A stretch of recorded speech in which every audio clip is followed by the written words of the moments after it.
Bersama kami di Market Review ada beberapa data yang sudah kami siapkan sebelum saya lanjutkan perbincangan bersama Ibu Pratnyawati. Di antaranya adalah trade remedies Indonesia tercatat hingga bulan Juni tahun 2020 dari awal tahun terdapat 16 kasus dalam 5 bulan. Kemudian potensi kehilangan ekspor sebanyak 25 triliun rupiah dan dari trade remedies tersebut 10 diantaranya adalah tuduhan anti dumping dan 6 investasi safeguard. Kemudian mitra dagang yang kerap menuduh diantaranya adalah ada India, kemudian juga Amerika Serikat, ada Uni Eropa, Australia, dan juga mitra-mitra dagang dari Indonesia yang berasal dari zona ASEAN. Dan berikutnya adalah jumlah kasus trade remedies yang mengenai produk asal Indonesia. Untuk produk baja terdapat 63 kasus tuduhan ataupun tuduhan trade remedies. Kemudian terhadap produk tekstil Indonesia sebanyak 55 tuduhan trade remedies, kayu 52, kemudian kimia ada 50, dan mineral ada 37 tuduhan trade remedies. Dan bicara mengenai kehadiran dari pemerintah dalam kasus trade remedies, sukses menangani 81 kasus pada periode 2014 hingga 2019, dan total nilai ekspor yang terselamatkan sebanyak 4,7 miliar US dollar atau 68,9 triliun rupiah. Lalu apa yang bisa dilakukan oleh teman-teman pengusaha untuk bisa menghindari trade remedies? Di antaranya adalah memerlukan legislasi dan institusi trade remedies, kemudian menguasai bahasa lokal negara tujuan agar tidak terjadi miskomunikasi, kemudian memetakan kebutuhan industri lokal dan meningkatkan kerjasama dengan asosiasi eksportir.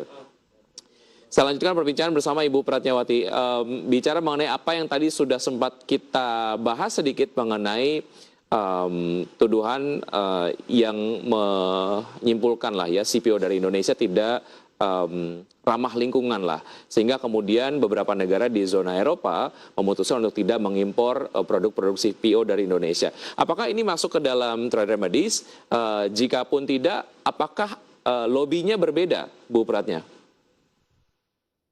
Mas, jadi kalau untuk itu tidak masuk dalam ranah trade remedies karena apa yang sekarang itu sedang berlangsung di bumi dataran Eropa sana adalah mereka itu menerapkan kebijakan energi terbarukan, di mana mereka akan menggantikan fossil fuel sebagai bahan bakar menjadi bahan bakar yang bisa terbarukan.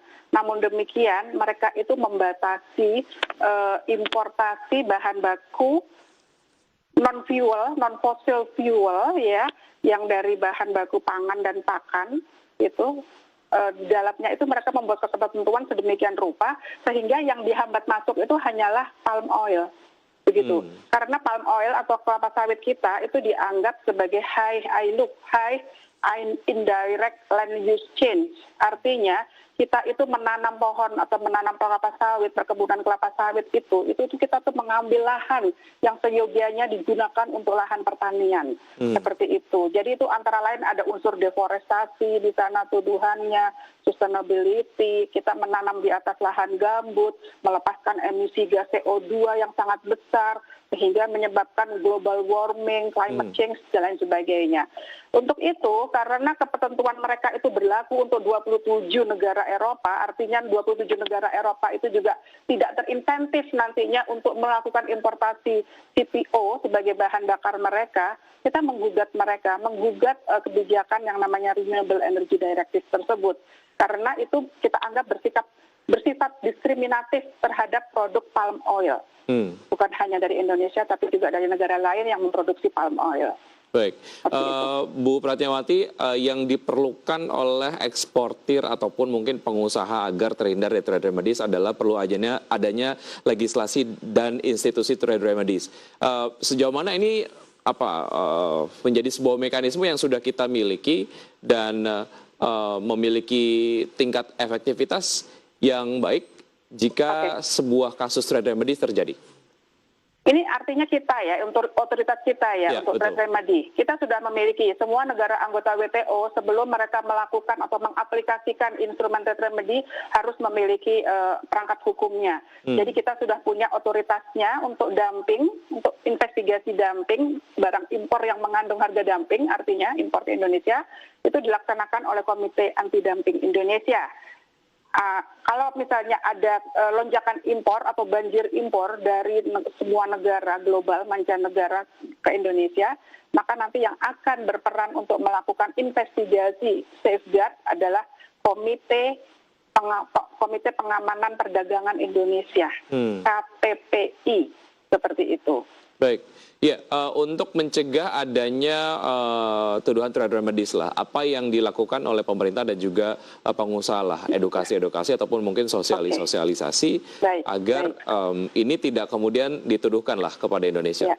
Baik, jadi kalau misalnya itu untuk mencegah tuduhan itu berulang kembali, kemudian atau mencegah tuduhan itu datang secara intens, kita tuh secara periodik reguler itu melakukan sosialisasi kepada perusahaan-perusahaan, produsen eksporter kita ya, baik itu secara offline kita menerjunkan tim untuk masuk secara fisik ke perusahaan-perusahaan ataupun melalui sekarang di masa pandemi melalui webinar-webinar yang kita lakukan.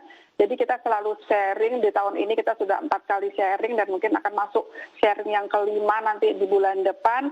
Jadi kita selalu meningkatkan awareness mereka bahwa ancaman itu real. The threat is there, ada di sana.